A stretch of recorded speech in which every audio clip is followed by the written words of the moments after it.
حضرت صالح علیہ السلام کی قوم، حضرت صالح نے تبلیغ شروع کی تو کہنے لگے پہلے معجزہ دکھاؤ. جی آج تو نہ لوگ معجزے مانگتے ہیں، آج بھی لوگ کرامتے اور معجزے، اللہ معاف کرے جو چیزیں معجزہ تو ہو نہیں نہ سکتا، لیکن آج بھی لوگ، آپ یقین کریں، کہتے ہیں یہ بڑی نمازیں پڑھتا ہے تو پھر بخشا کیوں نہیں گیا، پھر کیوں نہیں منو سلوا کیوں نہیں اترا اس پر، پھر میں نے اسی طرح کیا اس کے اندر خوبی آ گئی. مولوی بھی ویسے ہی ہے، صوفی بھی ویسے ہی ہے، لوگ مان نہیں رہے، لوگ دلیلیں ابھی بھی لوگ بحث نہیں کرتے، کیا فرق آ لے رہی ہے، ویسے ہی ہیں سارے. اللہ تعالیٰ سے ڈرنا چاہیے. ہمیں سامنے والے کی طرف دیکھ کر صحیح ہونے کا حکم نہیں ہے، ہمیں اپنی اصلاح کا حکم ہے، اپنی طرف دیکھ کے اپنے آپ کو ٹھیک کرنے کا. الزام لگا کے گزر جانا اس کا کوئی مطلب، سنو اور یاد رکھو.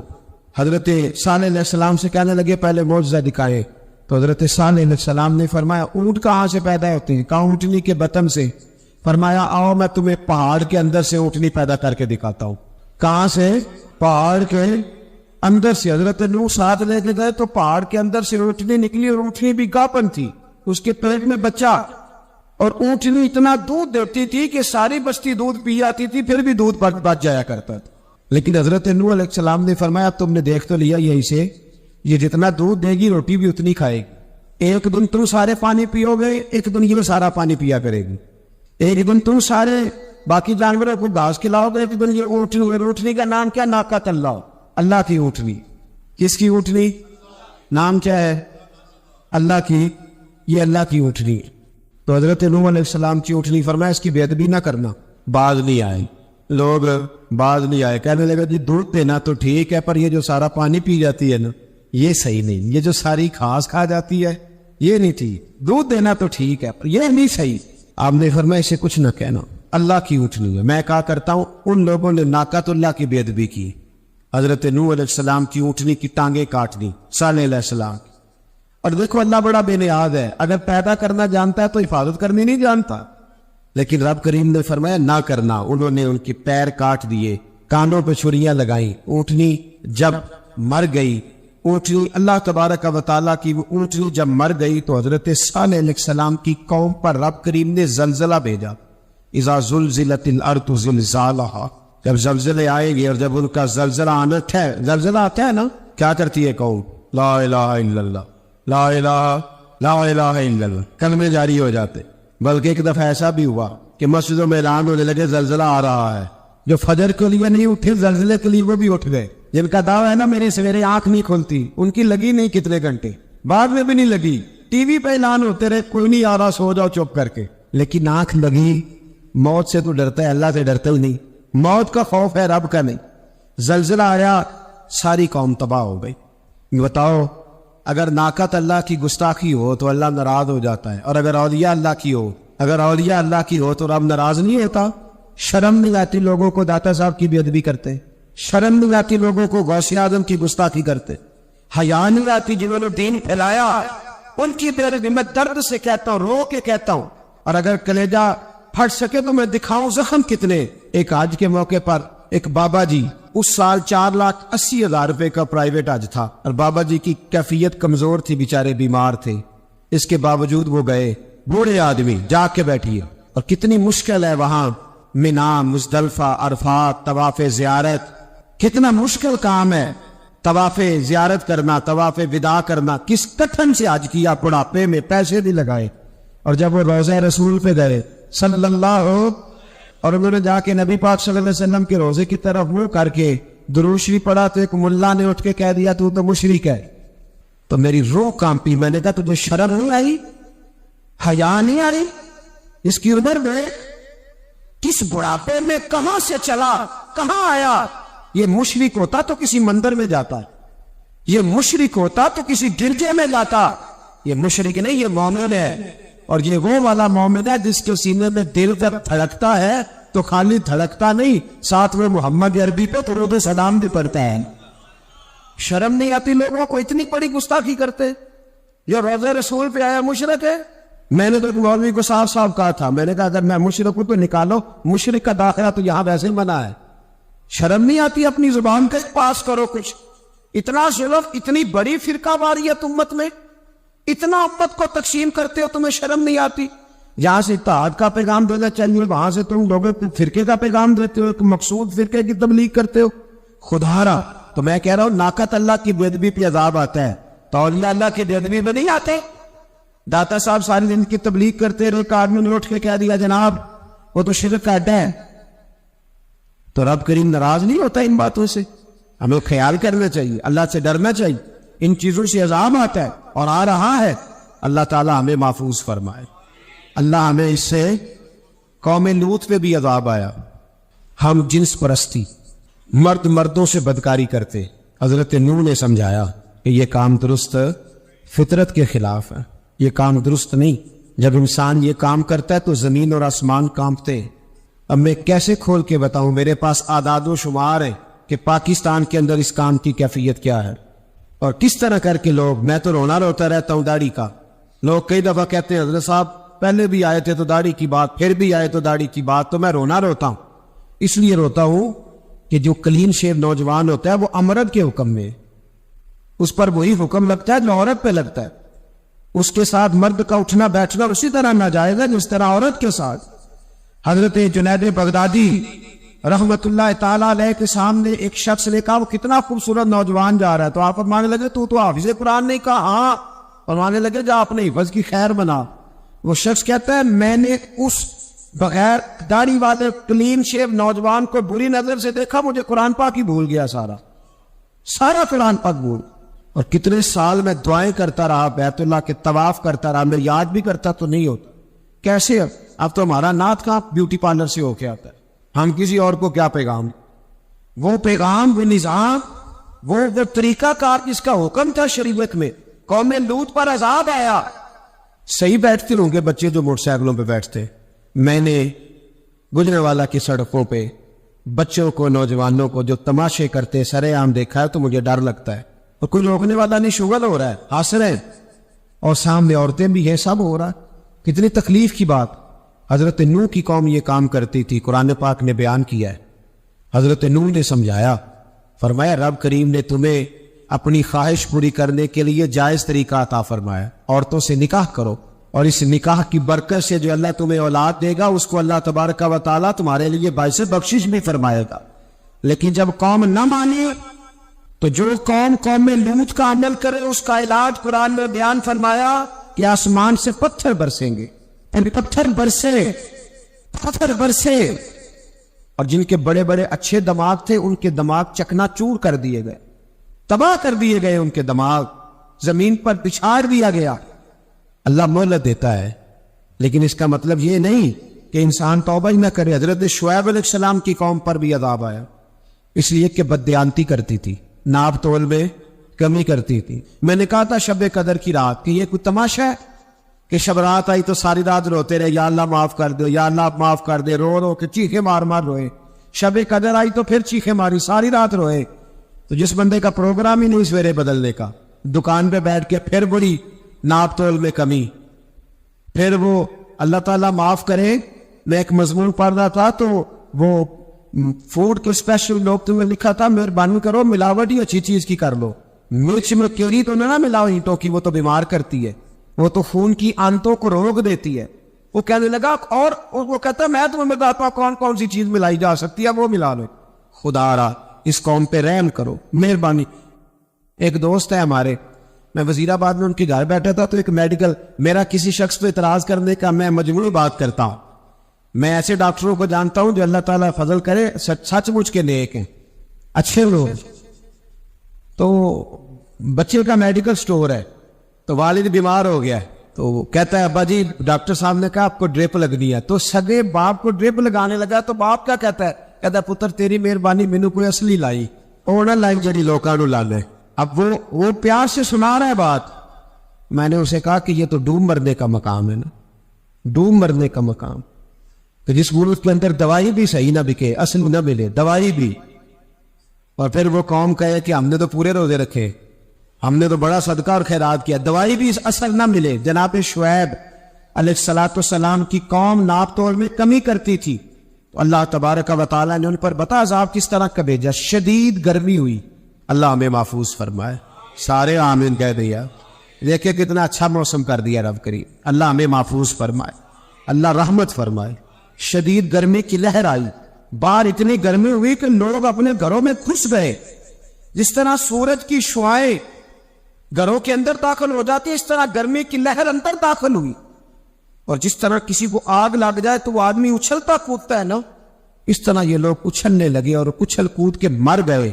جرم کیا تھا؟ ناپ تول میں کمی کرتے. حضرت داؤد کی قوم بھی تباہ ہوئی. جرم کیا تھا؟ ہفتے والے دن مچھلیاں نہیں پکڑنی تو وہ پکڑتے تھے. حکم ہے نا مسلمان کو نماز کے ٹائم کوئی اور کام نہیں کرنا, نماز پڑھنی ہے. میرا خیال ہے مسلمان تو فٹافٹ آ جاتے ہیں, سارے پہنچ جاتے ہیں نا مسجدوں میں. ہلکا ہلکا بول رہے ہیں آپ, کیوں نہیں پہنچتے؟ اگر حضرت سید, اور پتہ انہیں سزا کیا ملی؟ اللہ نے فرمایا اس ٹائم عبادت کرنے میں کام نہیں کرنا, وقت نہیں ہے کام کا. انہوں نے مچھلیاں پکڑی, 12,000 منٹ تھے. پتہ مالک نے سزا کیا دی؟ بندر بنا دیا. اللہ کریم قرآن مجید کا پہلا سپارہ پڑھے, فَجَعَلْنَاهَا نَكَالًا لِمَا بَيْنَ يَدَيْهَا وَمَا خَلْفَهَا. اللہ فرماتے ہیں پچھلوں کے لیے بھی عبرت بنا دیا, بعد والوں کے لیے بھی عبرت, نشان عبرت بنا. بندر بن گئے, اور جو ان کے دوست جو بچ گئے تھے ان کے پیر چومتے تھے, روتے تھے. 3 دن بندر بن کے زندہ رہے. پھر اللہ نے سب کو اجتماعی موت دے دی. اگر مسلمان سے اللہ کہے کہ نماز کے ٹائم کاروبار نہیں, جمعے کے ٹائم کاروبار, تو مسلمان کہتا ہے نہیں مجھے مہلت ملی ہوئی ہے. یہ تو اس وقت پتہ چلتا ہے نا جب بچے ڈیوٹی لگاتے, ہاں ہاں ہاں عذاب آتا ہے, اس وقت پتہ چلتا ہے. میں نے دیکھا یہ منظر, اس وقت پتہ چلتا ہے جب بچے کسی ملازم 6,000 کی ڈیوٹی لگاتے, کہتے ابے کا دھیان رکھنا, ہم دکان پہ بیٹھنے لگے. پھر اسے سمجھ آتی ہے اگر میں نماز کے ٹائم مسجد میں ہوتا تو آج میری اولاد میری خدمت میں ہوتی. میں نماز کے ٹائم مسجد نہیں گرا تو بچوں نے 6,000 کا ملازم اٹھایا ہے, ابا جی کا خیال رکھ, ایک نرس بلائی ہے, تو خیال رکھ. کدھر ہوتے ہیں مسلمان نماز کے ٹائم؟ ایک عیسائی نے اعتراض کیا ہے, سنیں, وہ کہتا ہے مجھے لگتا ہے مسلمانوں کے 3 خدا ہیں. مسلمان اڑ گیا, کہنے لگا نہیں ہمارا تو ایک ہے. کہا نہیں 3 ہے. معاذ اللہ استغفر اللہ, ہمارا ایک ہے. کہنے لگا نہیں میں ثابت کرتا ہوں, ایک تمہارا خدا 5 نمازوں کا ہے, ایک رمضان کا ہے, ایک عید کا ہے. لگتا ہے معاذ اللہ عید والا زیادہ تگڑا ہے, تم زیادہ آتے ہو. رمضان والا لگتا ہے اس سے کچھ کمزور ہے, تم تھوڑے آتے. اور 5 نمازوں والا شاید سب سے کمزور ہے. بات عقل کی ہے کہ نہیں؟ اس نے اعتراض ٹھیک کیا. تو مسلمان کو چاہیے نا خیال کرے. ایک یہودی نے لکھا تھا, اس نے کہا تھا جس دن مسلمانوں کی تعداد فجر کی نماز میں اتنی ہو گئی جس دن جتنی جمعے میں ہوتی ہے, اس دن نہ کوئی یہودی سازش کرے گا نہ کوئی عیسائی تلوار نکالے گا. شرط یہ ہے کہ جو اسی طرح فجر پڑھنے آئے جس طرح جمعہ پڑھنے آتے. تو پھر کوئی شخص بھی ان کو کسی جگہ شکست دے سکتا تو اپنے ہمارے گناہ ہمیں پریشان کرتے. یہ جتنی آزمائشیں ہیں ان کے پس منظر میں گناہ ہیں. ہماری زندگی کے اندر جتنی تکلیفیں, ہماری پریشانیوں کا سبب ہم کو ملے. بہت ساری جگہوں پہ ہم غلطی کرتے ہیں, اس کی ہمیں سزا ملتی. غلطی کی سزا. ایک نوجوان نے مجھے بڑی گہری بات سنائی, میرا قریبی تعلق تھا. کہنے لگا گھر میں بڑا مسئلہ ہے, بڑی پریشانی ہے, ماں اور بیوی کا ماحول اتنا سخت ہو گیا ہے کہ نمٹ نہیں سکتا. آپ یقین کریں میں نے ڈیٹیل سے ساری چیز کو اسٹڈی کیا, میرے پاس اتنا وقت نہیں ہوتا. پھر بھی میں نے اس فیملی کو پورا پڑھا تو غلطی نوجوان کی نکلی. نہ اس پہ اماں اعتبار کرتی ہے نہ بیوی اعتبار کرتی ہے. اس نے جھوٹ بول بول کے اس طرح کی ماحول پیدا کر دیا ہے کہ کوئی اس پر اعتماد کرنے کو تیار ہے. اگر آپ ناراض نہ ہو تو ایک بات کروں, پتہ ہے گھر میں ماحول کب خراب ہوتا ہے؟ باہر والے ہماری تقریر سنتے ہیں, گھر والے ہمارا عمل دیکھتے ہیں. جب وہ دیکھتے ہیں نا کہ یہ کس طرح کا شخص ہے, اس کے رویے, اس کا کردار, اس کا لب و لہجہ کتنا برا ہے اور یہ کردار کا کتنا کمزور ہے. اعلیٰ حضرت فرمایا کرتے تھے نیک وہ ہوتا ہے جس کی تنہائی صاف ستھری ہوتی, اس لیے ماحول بگڑ جاتا ہے. یہ جو ہم کہتے ہیں نا میرے سجن بڑے بنتے ہیں پھر ٹوٹ جاتے, کچھ لوگ ایسے ہوتے ہیں جو ان کے پاس جاتا ہے انہی کا ہو جاتا ہے. وہ کہیں اور کے قابل کیوں گلا؟ اس لیے کہ ان کے کردار میں ٹھنڈک دیکھتا ہے, ان کے لب و لہجے میں مٹھاس دیکھتا ہے, اس شخص میں اتنی خوبصورتی دیکھتا ہے کہ اسی کا بن جاتا ہے. حضرت ابراہیم بن ادم کے پاس ایک نوجوان آیا, کہنے لگا میں گناہ کرنا چاہتا ہوں. فرمانے لگا بالکل کر, اللہ کا دیا ہوا رزق کھانا چھوڑ دے اور گناہ کر. کہنے لگا یہ نہیں ہو سکتا. فرمانے لگے چل پھر اس طرح کر, رب کی زمین پہ نہ رہ, کسی اور کی زمین پہ چلا جا. کہنے لگا یہ بھی نہیں ہو سکتا. فرمانے لگے چل اللہ کی چھت سے نکل جا. کہنے لگا یہ بھی نہیں ہو سکتا. تو آپ رو پڑے. فرمانے لگے پھر جناب اسرائیل جب آئے تو ان سے کہنا مجھے 2-3 سال کی مہلت دے دے, پچھلی میری گناہوں میں گزر گئی, میں ذرا 3 سال عبادت کر لوں. تو وہ شخص بھی رونے لگا، کہنے لگا حضور وہ مہلت نہیں دیتے، وہ جب لینے آتے ہیں تو پھر لے کے اللہ تعالیٰ نے جب انسان بنانا چاہا نا تو جناب جبریل کو کہا مٹی لے کے آ زمین سے. حضرت جبریل نے مٹی پہ ہاتھ ڈالا تو باقی کی مٹی رونے لگ گئی، اسے جدا نہ کر. تو جناب جبریل چھوڑ کے چلے گئے. حضرت میکائیل کو بھیجا مٹی لا، مٹی پہ ہاتھ ڈالا تو باقی کی مٹی رونے لگ گئی، چھوڑ کے چلے گئے. جناب اسرائیل کو بھیجا، مٹی پہ ہاتھ ڈالا تو باقی کی رونے لگ گئی، چھوڑ کے نہ جا. تو حضرت اسرائیل فرمانے لگے تیرا رونا دیکھو کہ رب کا حکم دیکھو. وہ لے گئے، جب پیش کی تو رب کریم نے فرمایا اسرائیل جان نکالنے کی ڈیوٹی بھی تیری، تو مٹی کو لے آنا، باقی مٹی روتی بھی رہے تو روتی رہے.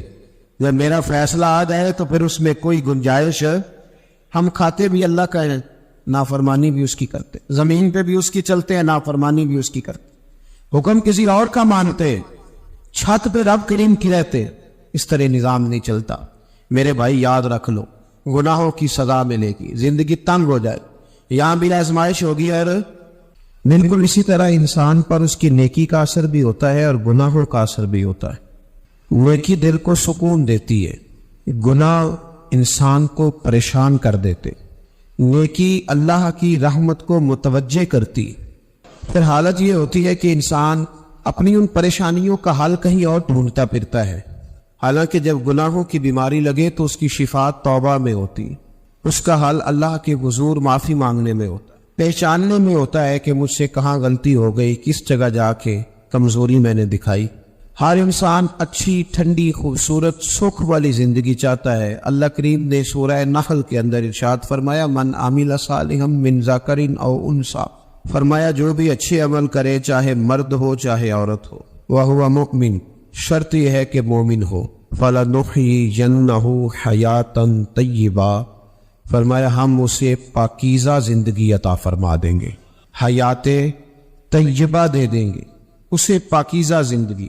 شرط کیا ہے؟ من عاملہ صالحا، نیک عمل کرے، اٹھنا بیٹھنا کھانا پینا چلنا سونا جاگنا محتاط ہو اس کا، وہ نیکی کرے. قرآن پاک کے لفظوں کے حسن پر غور فرمائیے گا. فرمایا فَلَنُحْيِيَنَّهُ حَيَاةً طَيِّبَةً، ہم ضرور اسے پاکیزہ زندگی عطا فرما دے، صاف ستھری زندگی، معیاری زندگی، خوبصورت شب و روز، آئیڈیل زندگی جس کو لوگ کہیں گے، وہ والی زندگی اسے دے. اور دوسرے مقام پر سورہ طٰہٰ کی آیت نمبر 124 میں فرمایا وَمَنْ أَعْرَضَ عَنْ ذِكْرِي، جو ہمارے ذکر سے منہ پھیرے گا، جو ہمارا کھا کے چہرہ کسی اور طرف کرے گا، جو چلے گا ہماری زمین پر لیکن توجہ کسی اور طرف ہوگی، آسمان کی چھت ہماری بنائی ہوئی لیکن اس کے خیالات کہیں اور ہوں گے، فَإِنَّ لَهُ مَعِيشَةً ضَنْكَ، فرمایا ہم اسے تنگ زندگانی عطا کر دیں، اس کی زندگی تنگ ہو جائے گی، اس کی معیشت تنگ ہو جائے گی. گناہ زندگی کو تنگ کر دیتے، نیکی زندگی میں آسانی پیدا کرتی ہے. آپ کو اگر زندگی میں سکون چاہیے ہو تو آپ کسی غریب کی خدمت کر کے دیکھیں، اللہ کتنا سکون عطا کرتا ہے. آپ بڑے پاورفل بھی ہیں، بڑے طاقتور بھی ہیں اور بڑے باوقار بھی ہیں، لیکن کسی کو گالی دو کہ آپ کا دل کبھی ٹھنڈا نہیں ہوگا، تکلیف ہوگی، اس کے اندر آزمائش ہو. ڈاکٹر ریسرچ کرتے ہیں، ڈاکٹر وہ کہتے ہیں گناہ کرنے سے آدمی جسمانی طور پر کمزور ہوتا ہے، لیکن وہی عمل اگر وہ بطور نیکی کرتا ہے تو اللہ اس میں اسے قوت عطا فرماتا ہے، اسی عمل میں اللہ اسے قوت عطا کر دیتا ہے. میں صرف اشارہ دے رہا ہوں، اس بات کی تفصیل میں نہیں جانا چاہتا. میرے عزیز یہ یاد رکھے کہ نیکی آپ کو سکون دے گی، نیکی آپ کو ٹھنڈا کرے. اللہ تبارک و تعالیٰ نے قوموں پہ عذاب نازل کیا اور قرآن مجید فرقان حمید نے ان قوموں کے تذکرے بیان فرمائے. بھائی کس لیے بیان کیے؟ کہ ہم عبرت حاصل کریں، ہم یہ غور کر لیں کہ یہ کام ہم نے نہیں کرنا، اس کام سے ہم نے بچنا ہے، ہم نے غور کرنا ہے کہ وہ چیز ہمارے اندر. لوگ کہتے ہیں نہیں جی نہیں، ہم پہ یہ عذاب نہیں آئے گا، بالکل نہیں آئے گا، اس میں شک نہیں. پر اللہ نے بیان کس لیے کیا تھا؟ بیان کیا قرآن مجید معاذ اللہ کسی ایسی چیز کا بیان کرتا ہے جس کی ضرورت نہ ہو؟ قرآن پاک نے ایک حرف ایسا بیان کیا جس کی مسلمان کو ضرورت تھی. قوم نوح کا ذکر فرمایا قرآن پاک نے. حضرت نوح علیہ السلام کی قوم کو حضرت نوح علیہ السلام نے 1500 سال سمجھایا ہے. 15، کچھ لوگوں نے 950 سال لکھا ہے نا، اعلیٰ حضرت نے لکھا 1500 سال عمر ہوئی حضرت نوح علیہ السلام. اللہ تعالیٰ بندے کو جلدی سزا نہیں دیتا، بلکہ قرآن مجید میں ایک جگہ رب کریم اس طرح بھی فرماتا ہے کہ جب بندے مجھے بھول جاتے ہیں تو میں ان کے لیے نعمتوں کے دروازے کھول دیتا ہوں. بندہ سمجھتا ہے کہ میں کچھ تو ہے نا کہ میرے اندر کہ میں جدھر جاتا ہوں خیر ہی خیر ہو جاتی ہے. وہ سمجھتا ہے کہ میری عقل ہے، حالانکہ اللہ اسے ڈھیل دیتا ہے. اللہ اسے ڈھیل دیتا ہے. گناہوں کی سزا کے 3 طریقے ہیں. ایک ہے متنبع کرنا، تنبیہ کرتا ہے اللہ، بندہ متنبع ہو جاتا ہے، یہ اللہ کا بہت بڑا احسان ہوتا ہے. ایک ہوتا ہے مہلت دینا، اور ایک تیسرا ہوتا ہے اللہ خفیہ تدبیر کرتا ہے. تھوڑا سا سمجھیے گا، انسان پر کوئی آزمائش آئی، فوراً اس کی چھٹی اس نے کہا کہ وہ فلان جگہ غلطی کی تھی تب ایسا ہوا ہے. ہوتا ہے نا کئی دفعہ آواز آتی ہے نا اندر سے، چلے بول دے کچھ نہیں ہوتا آپ کو. اللہ جانتا ہے یہاں کوئی کچھ نہیں کہے گا آپ کو. اور ہماری تو ویڈیو بھی نہیں گھومتی، یعنی خبر بھی نہیں ہو کہ کس نے ہاں کر دی کس نے نہ کر دی. آپ بغیر ٹینشن کے بات چیت کریں، آج کچھ نہیں ہوتا انشاءاللہ تعالی. آتی ہے اندر سے آواز. میں آپ سے اس لیے ان چیزوں کی تصدیق کراتا ہوں کہ باقیوں کو بھی آتی ہے کہ نہیں، اس لیے تصدیق. کبھی کوئی کسی جگہ انسان پریشان ہوتا ہے تو محسوس کرتا ہے کہ وہاں مجھ سے ہوتا ہے نا جی. جس کو یہ نصیب ہو جائے بڑا خوش نصیب آدمی ہے. حضرت مولا علی فرماتے ہیں اگر تجھے دنیا میں سزا مل گئی تو بچ گیا ہے، سمجھ پھر اللہ کرم کرے گا، آخرت میں سزا نہیں دے گا. اور یہ یاد رکھ لے، وما اصابکم من مصیبت فبما کسبت ایدیکم ویعفو عن کثیر. اللہ فرماتا ہے دنیا میں تجھے جو بھی تکلیف پہنچتی ہے وہ تیرے ہاتھوں کے کرتوتوں کی وجہ سے پہنچتی. ویعفو عن کثیر، فرمایا کثیر گناہ تو میں ویسے ہی معاف کر دیتا ہوں. جو تیری زندگی میں دکھ ہے نا، یہ بھی میری قلیل سزائیں ہیں. یہ کثیر پر سزا، یہ قلیل ہے قلیل. یہ جو تمہاری زندگی میں تکلیفیں انسان کو سزا مل. حضرت فضیل بن عیاض رحمۃ اللہ تعالی علیہ گھوڑے پہ بیٹھے تھے، گھوڑا شرارت کرنے لگ گیا، اچھلنے لگ گیا، کودنے لگ گیا. تو حضرت فضیل بن عیاض نیچے اترے، ایک کونے میں جا کے نماز کی نیت باندھ لی، 2 رکعت نماز پڑھی، پھر دیر تک استغفار پڑھتے رہے، روتے رہے، دعا کرتے رہے. واپس آئے، خادم عرض کرنے لگے حضور سمجھ نہیں آئی، گھوڑے نے تھوڑی سی شرارت کی، وہ بدکا ہے، آپ نے اس کو چھوڑا ہے اور چھوڑ کر کے آپ نماز میں لگ گئے. تو حضرت فضیل بن عیاض فرمانے لگے جب بندہ اللہ کی نافرمانی کرتا ہے نا تو جو چیزیں اس کی فرما بردار ہوتی ہیں وہ اس کی نافرمانی کرنے لگ جاتی. تو مجھے محسوس ہوا تھا کہ میں نے کہیں اللہ کی نافرمانی کی ہے، اس لیے ایسا ہوا ہے کہ میرے گھوڑے نے میری، تو میں توبہ کرنے لگا ہوں. اور آپ دیکھتا ہوں بیٹھ کے بھلا کیا ہوتا ہے. میں نے سچی توبہ، حالانکہ مجھے یاد نہیں کہ میں کہاں بولا، پر کھری اور سچی توبہ کی. دوبارہ گھوڑے پہ بیٹھے تو گھوڑا بالکل صحیح ہو کے ساتھ چلنے لگ گیا. میرے بھائی جب یہ تنبیہ ہے اللہ کی طرف سے، یہ متنبہ کیا جاتا ہے کہ تو بعد آ جا. بہت ساری جگہوں پہ انسان کو وقتی طور پر اگر سزا مل جائے، نبی پاک علیہ السلام کی خدمت میں ایک صحابی آئے، بات مضبوط کر دوں، واقعہ سنایا ہے نا تو کچھ لوگ سمجھتے ہیں کہ یہ واقعہ ہے، تو میں ایک حدیث پاک امام بہقی کی لکھی ہوئی عرض کرتا ہوں. نبی پاک علیہ السلام کے ایک صحابی آئے اور ان کا سر پھٹا ہوا تھا، خون بہ رہا تھا. سرکار نے فرمایا کیا ہوا؟ عرض کی حضور ایک عورت جا رہی تھی، میری نظر پڑی، ابھی نظر پڑی ہے کہ میرے آگے ستون آ گیا تو میرے سر پہ لگ گیا ہے. نبی پاک صلی اللہ علیہ وسلم نے فرمایا تیرے لیے خوشخبری ہے، اگر دنیا میں تیری غلطی کی تجھے سزا ملی ہے تو پھر رب تجھے قیامت میں سزا نہیں دے گا. پھر اللہ قیامت میں سزا، بعض گناہ ایسے ہیں ان کی یہاں بھی سزا ملے گی اور وہاں بھی ملے، لیکن میرے بھائی پہلی بات یہ ہے کہ اللہ تعالیٰ اس غلطی کی یہی سزا دینے اور دعا فرمائے اللہ تبارک و تعالیٰ یہاں بھی معافی عطا فرمائے وہاں بھی معافی عطا فرمائے، اللہ درگزر ہی فرمائے. لیکن میرے بھائی ایک تو یہ سزا، ایک سزا یہ ہوتی ہے کہ انسان جب گناہ کرنے لگتا ہے تو اللہ نعمتوں کے دروازے کھولتا ہے، مہلت دیتا ہے. 500 سال تک فرعون کو مہلت دی. کتنے؟ یہاں جو 5 سال حکومت کر لیتا ہے وہ کہتا ہے سب سے قابل میں ہی ہوں، مجھے مہلت بھی ملی ہوئی ہے. 500 سال مہلت دی اللہ تعالیٰ نے. اور فرعون کی قوم پر پتہ عذاب کس طرح کیا آئے تھے؟ ٹڈیاں مسلط کر دی اللہ نے. یہ گھومتی نہیں چھوٹی سی، ہم اپنی زبان میں اس کو کچھ لوگ مختلف ناموں سے یاد کرتے ہیں، کوئی مکڑی کہتا ہے، کوئی کچھ کہتا ہے. مسلط کر دی، جاتی نہیں. ان پر بنی اسرائیل کے ان مقابل جو فرعون کی قوم تھی ان پر الزام اس طرح کا عذاب آیا کہ مینڈک مسلط کر دی اللہ تعالیٰ. برتن کھولتے تھے اندر مینڈک نکلتا تھا، دنیا کی ہر دوائی استعمال کرتے تھے لیکن مینڈک نکل آتا تھا. تھوڑا سا سمجھا کرو چیزوں. ہمارے رنگ نہیں زیادہ گورے کہ ہم پر عذاب نہیں آتا، کوئی بہت زیادہ اللہ تعالیٰ معاف فرمائے دولت نہیں جمع کرا بیٹھے شاہی خزانے میں کہ ہم سے پوچھا نہیں جائے. یہ مہلت ہے, مہلت کو مہلت سمجھو. پھر جب پکڑ آتی ہے نا اللہ کریم کی, میں نے دیکھا 1 کروڑ روپیہ شیر اولادیں. ایک شخص کے بچے باہر سے آ رہے تھے, وہ بندہ بیمار تھا. مجھے کہنے لگا حضرت جی دعا کریں میں ان کے آنے سے پہلے مر جاؤں ورنہ آ کے مجھے مار دیں گے. دعا کریں. اتنی بے سکونی, کروڑوں روپیہ پڑا تو یہ عذاب نہیں. کوئی ضروری ہے کہ پتھر برسیں گے تو سمجھ آئے گی. یہ جو سگا بیٹا بوڑھے باپ کے قریب سے گزر جاتا ہے, سلام نہیں لیتا تو اس کو عذاب نہیں سمجھتے. جو امت کی بیٹیاں, امت کی بچیاں, ہماری بچیاں ایک سال کے اندر 75,000 ہزار بچی ایک ڈویژن سے بھاگ کے شادی کر رہی ہے, اور ایک صوبے سے. تو اس کو آپ اللہ کا عذاب نہیں سمجھتے؟ یہ معمولی بات ہے. نہیں ہمارے رنگ ہو رہے, ہم بڑے سمارٹ ہیں. 1500 سال مہلت دی نوح علیہ السلام کی قوم. کتنے سال؟ بول کے بتائیے, بول کے دوبارہ بولیے. 1500 سال. کوئی آدمی اپنی سمارٹنیس پہ خوش نہ ہو جائے کہ 20 سال ہو گئے میں تو نافرمانی بھی کر رہا ہوں, روٹی بھی پک رہی ہے, میں تو حرام بھی کھا رہا ہوں, پھر بھی سب ٹھیک ہے. 1500 سال مہلت دی. پھر حضرت نوح کہنے لگے اللہ میں نے تو بڑا سمجھایا, نہیں باز آتا. تو رب کریم نے فرمایا کشتی بناؤ. اللہ کے پیغمبر کشتی بنانے لگے تو قوم مذاق اڑانے لگے. آپ کیا کرنے لگے ہو؟ اب کشتی بنانے میں خیر تو ہے, کون مذاق اڑا رہی ہے؟ حضرت نوح علیہ السلام کا. آپ نے کشتی بنائی, پانی کہاں سے نکلا, نہ بارش ہوئی نہ سیلاب آئے. ایک تندور تھا, اس کے اندر سے پانی نکلنا شروع ہو.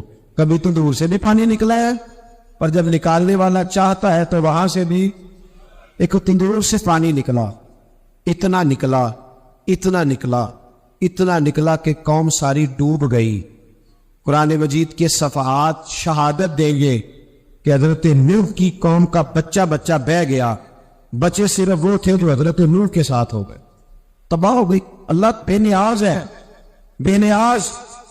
1500 سال مہلت ملے اور تو پھر بھی کہے رب بڑا کریم ہے معاف کر دے گا. 1500 سال تجھے گنجائش دے اور تو کہے کوئی نہیں بات معافی مل چاہیے. ابھی بھی میرے بھائی میں نے درس میں کہا تھا, پھر بات کہتا ہوں, یہ میں اپنے لیے کہہ رہا ہوں, توجہ ہے میری بات پر. دعا فرمایا کریں کہ جو کچھ ہم نظر آتے ہیں اللہ ہمیں ویسا بننے کی توفیق بھی عطا فرما. اللہ ویسا بننے کی یہ مشکل معاملہ ہے, مشکل. لیکن ایک آدمی سیاستدان ہے, اس نے بڑے اچھے نعرے لگائے, انقلاب آ جائے گا, میں غریب کا بھلا کر دوں گا, میں یتیموں کی سر پہ ہاتھ رکھوں گا, میں مجبوروں کی مدد کروں گا, میں دکھیوں کی مدد کروں گا, مزدوروں کو. اس نے اچھے نعرے سکھائے, اچھا اس نے پیغام دیا. اندر اس کے اٹھا کہ اقتدار ملے گا تو مرضی کروں گا. لوگ اس کے گرد بھی گئے, اس کی گاڑی کے پیچھے بھی بھاگے, لوگوں نے اس کے نعرے بھی لگوائے, جیب سے پیسے لگا کے اس کے پوسٹر بھی شائع کیے. لوگ اس کے گرویدہ ہو گئے. لوگوں نے پوری, اور میری قوم نے تو بیچاری نے کئی دفعہ دھوکے کھائے. جس نے نعرہ لگایا غریب اسی کے پیچھے مسیحا بن کے چل پڑا. آج دھوکہ دے لیا, لوگوں نے پیچھے لگا لیا. یہ بتاؤ اگر راز کھل جائے, اگر راز کھل جائے کہ یہ دھوکہ دے رہا ہے, یہ فریب کر رہا ہے, تو لوگ اس کا کیا حال کریں؟ یہ راز قیامت میں کھل جائے, قیامت میں یہ راز یہ کھل جائے گا. یہ دھوکے باز تھا. اذا زلزلت الارض زلزالہا, جب زلزلہ آئے گا جیسے اس کا آنا ٹھہرا. واخرجت الارض اثقالہا, زمین اپنے بوجھ باہر نکال دے. اس سے مراد کیا ہے کہ زمین پہ جو جرم ہوئے زمین بتا دے گی, باہر نکل آئے. وقال الانسان ما لہا, انسان کہے گا اسے کیا ہوا, یہ تو سب کچھ بتا رہی, بوجھ باہر نکال دے گی. ایک آدمی پیر طریقت بن کے بیٹھ گیا, جو وقفہ پہن کے بڑی پگڑی باندھ کے بیٹھ گیا, اچھی نیک باتیں بتانے لگا. لوگ اس کی دست بوسی کرنے لگے, ہاتھ چومنے لگے, پیچھے لگ گئے, خدمت کرنے لگے, جیب سے نذرانہ دینے لگے. اس کے نام پر لوگ اپنی جیب سے لنگر پکانے لگے, خانقاہ کی خدمت ہونے لگی. مہمان اس کے آتے, نوکری کوئی اور کرتا. میں نے کہا تھا شاید اپنے لیے کہہ رہا ہوں. ڈیوٹیاں لوگ کرنے لگے, حالات بگڑنے لگے. لیکن اس کے اندر تو چور تھا, وہ تو دکاندار تھا. تو یہاں جو اس کے پیچھے لگے تھے وہ تو سچے تھے, انہیں تو اجر ملے گا. لیکن اس کا جب راز کھلے گا تو بڑی رسوائی ہو. اس کا جب راز کھلے گا تو بیڑوی. ایک میری طرح کا دیندار تھا، جو چہرے کا تو نیک تھا، اندر پتہ نہیں کیا کچھ تھا. ایک طوائف گزر رہی تھی، اس نے اس کو تبلیغ کر دی. آنے لگا بس کر دے، سیانی بن جا. تو کسی دانشور نے لکھا ہے اس نے بڑا سخت جواب دیا اس عورت نے. کہنے لگی بابا میں تو جو ہوں وہ نظر بھی آ رہی، تو بتا جو تو نظر آتا ہے وہ تو ہے کہ نہیں. اس بندے نے چیخ ماری اور بے ہوش ہو کے گر پڑا. تو لوگوں نے کہا بابا آج کسی صوفی کا کلام سنا ہے؟ یہ بے ہوش ہو گیا. تو اس نے کہا نہیں، آج طوائف کی بات سنی، طوائف کی. اور وہ عجیب بات کر گئی ہے. وہ کہہ گئی ہے میں تو جو ہوں میں نظر آ رہی ہوں، تو بھی تو بتانا، تو بتانا کہ تو دستار امامت پہنتا ہے، جو کہلاتا ہے تو وہ ہے کہ نہیں. یہ وقال الانسان ما لہا، یہ راز قیامت میں کھلے گا. ہم جو کچھ بتا رہے ہیں نا اپنی زبانوں سے، ہمیں اپنے گناہوں کا احساس ہونا چاہیے. ایسا نہ ہو کہ جب سزا ملے تو پھر اس طرح کی ملے کہ دوبارہ کسی کو کوئی منہ دکھانے کے قابل نہ رہے. میرے بھائی یاد رکھیں اور سمجھیں، گناہ انسان کی زندگی کو تنگ کرتے ہیں. میرے نبی پاک علیہ السلام نے فرمایا جب تو جھوٹ بولتا ہے تو تیرے فرشتے کرام کاتبین سائیڈ پہ ہو کے کھڑے ہو جاتے. جب تو زنا کرتا ہے تو تیرے اندر سے ایمان نکل جاتا ہے. اور نبی پاک علیہ السلام نے فرمایا جب میری قوم میں ناانصافی عام ہو جائے گی تو قتل بھی عام ہو جائے گا. اور سن لو لکھ لینا یہ حدیث دل کی تختی پر. نبی پاک علیہ السلام نے فرمایا جب میری قوم میں بے حیائی اور بدکاری عام ہو جائے گی تو دو سزائیں اللہ دے گا. ایک تو جوان موتیں آئیں گی، جوان بچے کچھ بھی نہیں دیکھا چلے گئے. اور دوسری سزا اللہ یہ دے گا کہ ایسی بیماریاں آئیں گی جن کا علاج نہیں ملے گا. ایسے امراض پھوٹ پڑے ہوئے. اگرچہ میں آپ کو ایسی تقریر بھی سنا سکتا تھا جس پہ آپ بہت زیادہ محظوظ ہوتے، پر میں نے اس جمعے میں ایسا موضوع چنا ہے جس کا ہمیں خاص ضرورت ہے. بھائی دیکھیں تو صحیح، کہیں ایسا تو نہیں کہ ہم ان عیبوں میں مبتلا ہیں. میرے نبی کریم علیہ السلام نے فرمایا جب تم نیکی کا حکم دینا اور برائی سے منع کرنا چھوڑ دو گے پھر اللہ تم پر ظالم حکمران مسلط کرے. اور اگلے لفظ اس سے بھی زیادہ سخت ہیں. محبوب فرمانے لگے پھر تمہاری نیک لوگ دعائیں بھی کریں گے تو اللہ وقتی طور پر ان کی دعائیں کو بھی قبول نہیں فرمائے گا.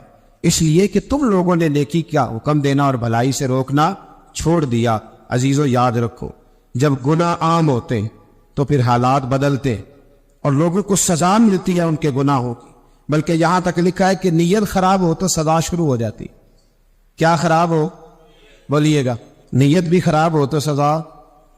حضرت رومی کہتے ہیں کہ ایک بادشاہ کو پتہ چل گیا کہ ایک آدمی نے بڑا اچھا باغ لگایا ہے، خوبصورت باغ ہے، مالٹے کا، کنوں کا باغ، بڑا پیارا. بادشاہ نے کہا ذرا جا کے دیکھتا ہوں. بادشاہ سلامت باغ دیکھنے آئے تو اب وہ مزدور آدمی تھا، عام آدمی تھا جس نے باغ لگایا، کسان تھا. اس کو کہا کہ چند کنوں توڑ کے لایا تو بڑے پیارے لگے. ایک دو اور لایا، کھائے، بڑے میٹھے، بڑے پیارے، بڑے توانا، بڑا مزہ آیا. تو بادشاہ کے دل میں خیال آیا کہ اس پہ قبضہ نہ کر لوں باغ پہ. ہمارے یہاں نا کرائے پہ دکان دیتا نا مالک، تو جب کسی غریب کی چل جاتی ہے کہتا ہے تو خالی کر، میں نے خود ڈالنی ہے، چل گزرو اس کی. حالانکہ رزق اپنے اپنے نصیب کا ہے، رزق اپنے اپنے نصیب کا ہے، جس کو اللہ تعالیٰ چاہتا ہے عطا کرتا ہے. تو اس کو کہا کہ اور توڑ کے لا. اور دل میں خیال ہے کہ یار اتنا اچھا باغ ہے، قبضہ کر لیتے ہیں. ہماری حکومتیں قبضہ کر لیتی ہیں کہ جو چیز اچھی لگ جائے. اب وہ کسان 2-3 کنوں توڑ کے لایا، اس نے کھائے تو کھٹے نکلے، ترش تھے. کہنے لگا تجھے کیا ہو گیا ہے؟ تو بندہ بڑا صاحب دل تھا، کہنے لگا میں تو ٹھیک ہوں، آپ اپنی نیت سے پوچھے کہیں خراب تو نہیں ہو گئی. تو کنوں میں بھی اس کا اثر آ گیا ہے. اپنی نیتیں بگڑ جائے نا، نیتیں. اب ایک بات کہنے لگا ہوں، غور سے سننا. جب تک دو بھائی اکٹھے کاروبار کرتے ہیں نیت ہوتی ہے کہ ہمارا گھر چلے گا، تب تک اللہ برکت دیتا ہے. اور جب اپنی اپنی جیبیں سمیٹنے لگ جاتے ہیں نا کہ یہ میرا 5,000 ہے، آج میں گیا تھا اگرائی کرنے، یہ میرا 10,000 ہے، آج میں نے محنت زیادہ کی. جب وہ ٹٹولنے لگتے ہیں پھر اس دکان سے بھی برکت اٹھ جاتی، پھر وہاں سے بھی برکت چلی جاتی ہے. فَإِنَّ لَهُ مَعِيشَةً ضَنْكَ. فرمایا جب تو میرے منہ پھیر لیتا ہے پھر تیری زندگی اللہ تنگ کر دے، پھر وہاں سے بھی برکت، خوبصورتی، اثر اٹھ جاتا ہے. ایک سنار نے گلی میں ایک یتیم چھوٹے سے بچے کو گھومتے دیکھا تو سنار بے اولاد تھا، بچے کو اٹھا کے گھر لے آیا۔ 18 سال اس بچے کی پرورش کی، اس کو پالا پوسا، جوان کیا۔ سنار کے پاس وہ دکان پہ چلا جاتا، وہ کئی دفعہ دکان پہ رہتا، کئی دفعہ گھر میں رہتا۔ ایک دفعہ وہ دکان پہ تھا، بچہ گھر تھا، 18 سال کا جوان۔ اس کی بیوی اکیلی تھی، وہ جس نے ماں بن کے پالا تھا اس نے اسی پہ حملہ کر دیا، اس کا بازو بری نیت سے تھاما، بیوی چیخی۔ تھوڑی دیر گزری تو وہ نوجوان پیروں میں بیٹھ گیا، کہنے لگا اماں پتہ نہیں مجھے کیا ہوا۔ شام کو سنار آیا، بیوی چیخنے لگی، چلانے لگی، کہنے لگی آج عجیب بات ہوئی، جس کو میں نے جگر کا خون دے دے کے پالا اسی نے گندی نظر ڈالی۔ سنار محو حیرت ہے، بیوی کا خیال تھا کہ لٹھ اٹھائے گا، ڈنڈا اٹھائے گا، نوجوان کو مارے گا، لیکن وہ رونے لگ گیا۔ اس نے کہا آج اس سے میرا بازو تھاما ہے، جانے کیا کیا ہے۔ پریشان ہونے لگ گیا، سجدے میں گر گیا، کہا تو بتاتا کیوں نہیں؟ تو وہ سنار کہنے لگا اس کی غلطی نہیں، 18 سال کے بعد آج مجھ پر بھی شیطان سوار ہوا تھا۔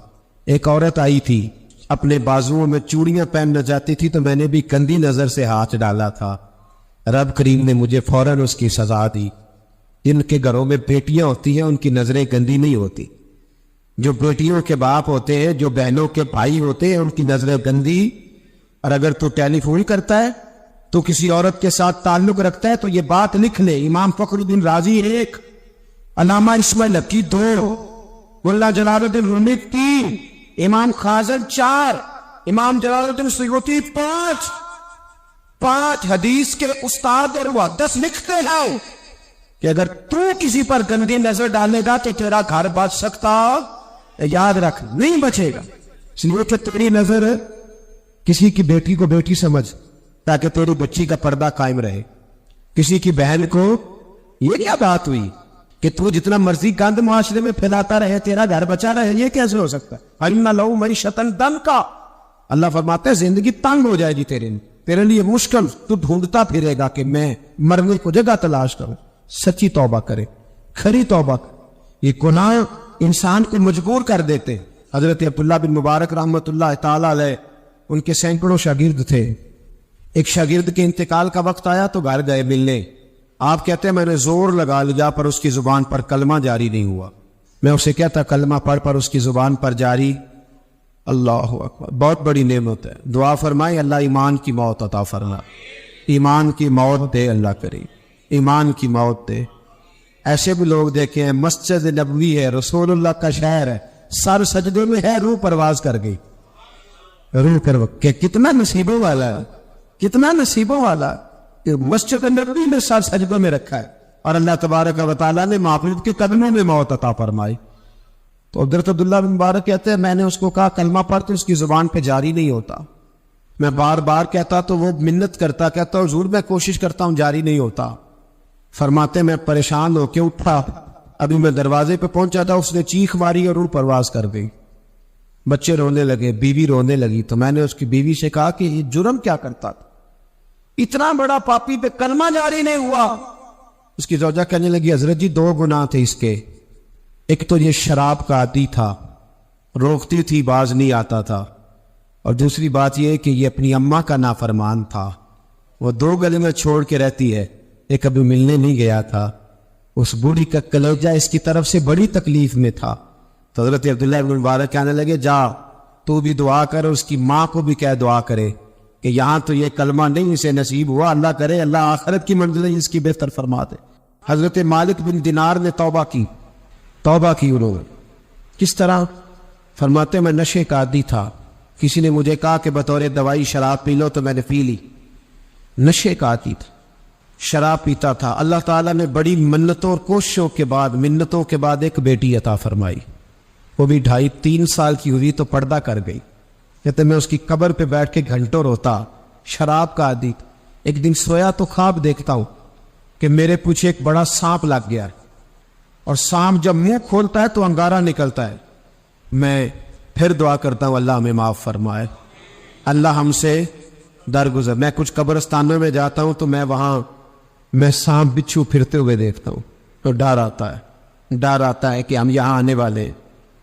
یہ لوگ کہہ رہے ہیں کہ تمہاری تیاری ہے، کسی وقت بھی اعلان ہو جائے گا کہ چلو بھائی چلو فلاں صاحب کا جنازہ ہے، اٹھو۔ لوگ کہتے ہیں جلدی کرو، اور ایک کونے میں ایک شخص یہ بھی کہتا ہے کہ دیگ بھی رکھ لو، مہمان بڑے جمع ہو گئے۔ اور ایک کونے میں لوگ یہ بھی کہتے ہیں کہ برف ٹھنڈی لے آؤ، لوگوں نے پانی بھی پینا۔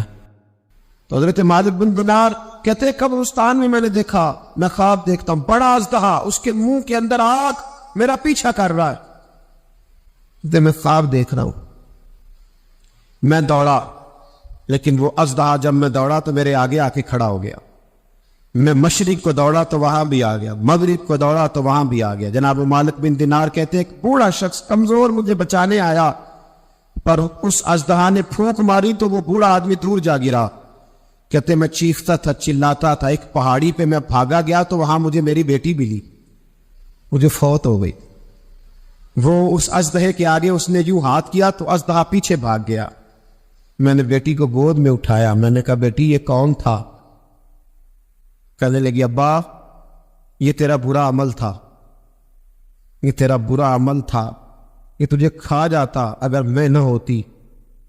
تو کہا یہ بوڑھا جو مجھے بچانے آیا یہ کون تھا؟ کہا یہ تیرا اچھا عمل تھا، پر کمزور بڑا تھا، تھوڑا تھا، یہ تیرے برے عمل کا مقابلہ کرنے کی ہمت نہیں رکھتا تھا۔ حضرت مالک بن دینار کہتے ہیں میری بیٹی نے خواب میں میری داڑھی پکڑ لی اور کہنے لگی ابا میں چاہتی ہوں تو صحیح ہو جا، ایسا نہ ہو کہ پھر تیرے پیچھے یہ اژدہا لگ جائے۔ حضرت مالک بن دینار کہتے ہیں جب میں سو کے اٹھا تو میری داڑھی آنسوؤں سے بھری ہوئی، اور اس کے بعد میں نے توبہ کی، اس طرح کی توبہ کی کہ پھر میں نے کوشش کی کہ دوبارہ میں اپنے رب کی نافرمانی نہ کروں۔ حضرت عبداللہ ابن عباس فرماتے تھے جو دنیا میں ہنس ہنس کے گناہ کرتے ہیں نا، ہنس ہنس کے جھوٹ، ہنس ہنس کے لوگوں کی غیبت کرتے، فرمایا یہ جو تمہیں ہنس ہنس کے گناہ کرتے نظر آتے ہیں ان کا رونا قیامت میں دیکھا نہیں جائے، ان کے آنسو قیامت میں دیکھے نہیں گئے۔ جو ہنس ہنس کے گناہ کرتے پھر روئیں گے، فَلْيَضْحَكُوا قَلِيلًا وَلْيَبْكُوا كَثِيرًا۔ رب فرماتا ہے زیادہ رویا کرو، کم ہنسا کرو۔ نبی پاک علیہ السلام روتے تو صحابہ کہتے حضور آپ اتنا کیوں روتے ہیں؟ تو محبوب فرماتے جو میں جانتا ہوں وہ تم نہیں جانتے۔ بھائیو قبروں میں اکیلے جانا ہے، کبھی غور کرنا، اکیلے کوئی بندہ ساتھ حساب دینے نہیں جائے۔ اماں بڑا پیار کرتی ہے لیکن قبر میں کبھی کوئی ماں بھی ساتھ دفن نہیں ہوتی۔ اپنا اپنا حساب دینا مشکل وقت ہے، حساب کر لینا چاہیے، تیاری کر کے رکھنی چاہیے۔ گناہ اگر یہاں ہماری زندگی کو تنگ کرے ہوئے تو وہاں بھی ہمارے لیے مشکلات پیدا کرے۔ نبی کریم علیہ السلام نے فرمایا ہے کہ اللہ بڑا مہربان ہے، اللہ بڑا کریم ہے، اللہ بڑا ستار ہے، اور یاد رکھو جب کوئی اس کی رٹ کو چیلنج کرے، جب کوئی اس کے قانون کو توڑے، جب کوئی اللہ کی اعلانیہ نافرمانی کرے، پھر رب کریم کی غیرت کو، اس کے عدل کو جوش آتا ہے، توبہ کرے سچی، مسجد کی حاضری دے پابندی کے ساتھ۔ میری آپ سے ہمیشہ یہ گزارش رہتی ہے کہ مسجد کی حاضری پابندی سے دے۔ میں اپیل کرتا ہوں داڑھی رکھ لو گے میرے نبی کا طریقہ صلی اللہ تعالی علیہ، واپس آ جائے۔ ہماری بقا نہ ہمارے دین میں ہے، کوئی نہیں ہمیں رکھے گا، کوئی نہیں رکھے گا، کوئی نہیں۔ میرا ایک دوست رات بتا رہا تھا کہ سعودی عرب میں ایک شخص نے 30 سال محنت کی، تو جب وہ مرا ہے وہیں اس کے گھر میں فون کیا تو اس کے گھر والوں نے کہا جناب آپ کو مشکل ہوگی ڈیڈ باڈی بھیجنے میں، وہی دفن کرتے۔ ہاں اگر اس کا کوئی پیسہ ہے تو وہ ذرا اکاؤنٹ میں بھیج دے، بچیوں کو ضرورت ہے۔ او بھائی تو اکیلا جائے گا، تیرے لیے مشکل ہو جائے۔ اپنے بھی ساتھ یقین کریں، بچے دعائیں کرانے آتے ہیں، کہتے ہیں حضرت جی دعا کریں اللہ اماں کی سختی معاف کر دے۔ اس کا مطلب کیا ہے کہ اماں آپ جائے، اب ہمارا نمبر آئے۔ بچے تو انتظار کر رہے کہ ابا جائے اور گدی پہ ہمارا نمبر آئے۔ تیاری ہے، اکیلے جانا ہے، اکیلے سخت سا مرحلہ ہے، اکیلے سارا کچھ فیس کرنا۔ آج توبہ کریں، وہاں کے کیڑے یہاں رہ کے مارے، اپنے ساتھ ظلم نہ کریں۔ ہم اس قابل نہیں کہ وہاں جا کے مقابلہ کر سکیں۔ بچے اپنے آپ کو محفوظ کریں، بچڑے حساب اپنا اپنا دینا ہے۔ کسی باپ نے اگر اپنے بچوں کو حرام کھلایا تو بچے تو نہیں کہہ رہے تھے نا کہ حرام لے کے آ، تو باپ نے حساب دینا، والد نے۔ لہذا مہربانی فرمائے، اپنے اوپر رحم کھائیں، اپنے آپ کو سنواریں۔ آج جمعۃ الوداع ہے، توبہ کرے، اللہ کے نیک بندوں کی صحبت میں بیٹھا کرے، اچھی باتیں سنا کرے تاکہ دل نرم رہے۔ ان جگہوں سے بچے